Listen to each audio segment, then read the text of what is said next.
Have you ever wondered how some people seem to have a knack for convincing others? We're not talking about mind control or hypnotism here, but rather, the art and science of persuasion. This skill, my friends, is not exclusive to charismatic leaders or savvy salespeople. It's a tool that's accessible to all of us if we only know how to wield it. Imagine being able to influence decisions, steer conversations, and build meaningful relationships, all by understanding the subtle nuances of human behavior. But it's not just about using these techniques. It's equally important to recognize when they're being used on you because, let's face it, we live in a world where persuasion is a constant game. From the way advertisements are designed to the way politicians speak, these techniques are omnipresent. So buckle up and open your minds. We're about to embark on an enlightening journey into the world of persuasion techniques. Get ready to dive into the world of persuasion techniques. Reciprocity is the first technique we're going to talk about. Now, what exactly is reciprocity? At its core, this principle revolves around a very human trait, the urge to return a favor. When someone does something nice for us, we feel a strong, almost instinctive compulsion to reciprocate. It's a social norm deeply ingrained in us, a sort of unspoken agreement that keeps our society functioning smoothly. Let's take an everyday example. Ever notice how you're more inclined to help a friend who's always been there for you? That's reciprocity at work. You feel an obligation to return the kindness they've shown you in the past. Now let's shift gears and look at how businesses use this principle. You've probably encountered this tactic without even realizing it. Think about the last time you walked into a store and were offered a free sample. Did you feel more inclined to make a purchase afterward? That's no accident. By giving you something for free, the store has created a sense of indebtedness.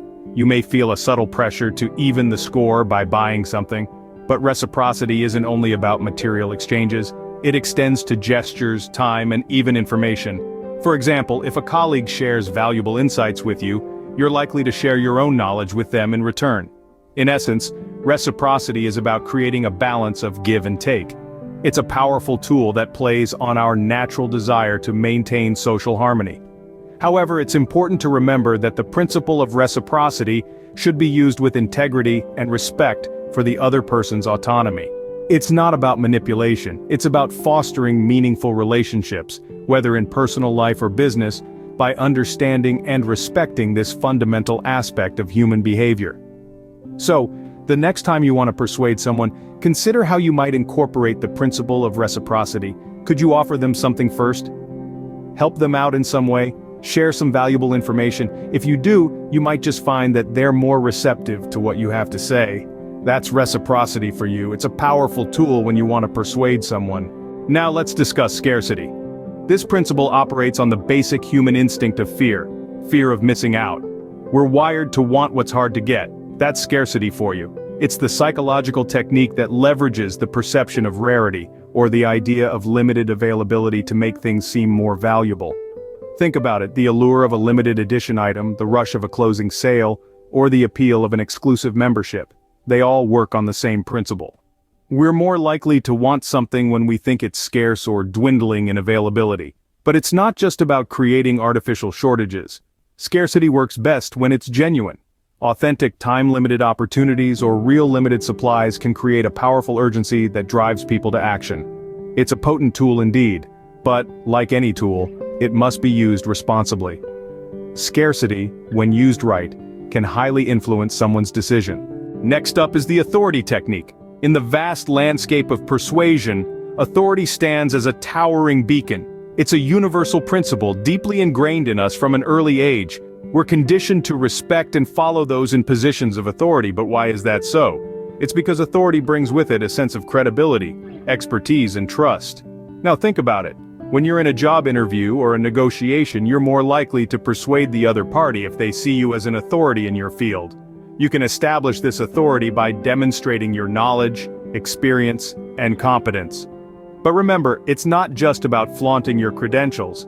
It's about showing that you can lead, make informed decisions, and solve problems.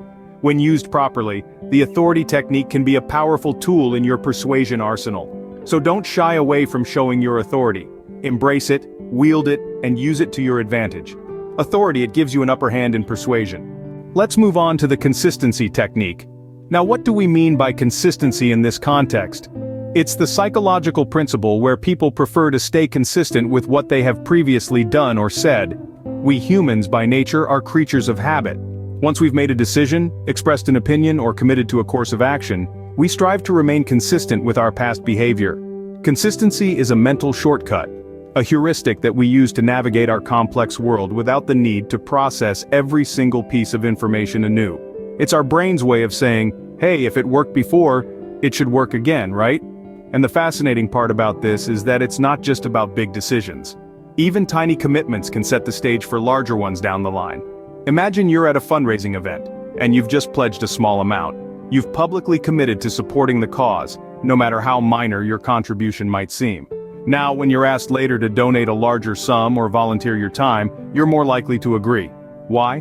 Because you want to stay consistent with your initial commitment. You've already identified yourself as a supporter, and saying yes to a bigger request aligns with that self-image. That's how the consistency technique can be used to persuade others. Start by seeking small initial commitments, and let them lead to more significant actions. It's not about manipulation, but about understanding human nature and working with it to achieve mutually beneficial outcomes. It's important to remember, however, that consistency, like all other persuasion techniques, must be used ethically. It's about creating genuine connections and fostering trust, not about tricking people into doing something they might regret later. So the next time you're looking to persuade someone, consider the consistency technique.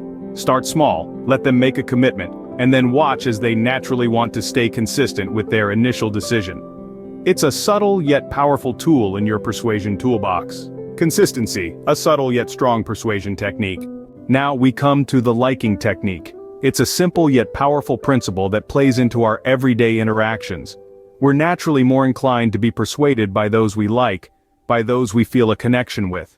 It's no wonder that we tend to value the opinions of our friends over strangers, or why we're more likely to listen to someone we admire.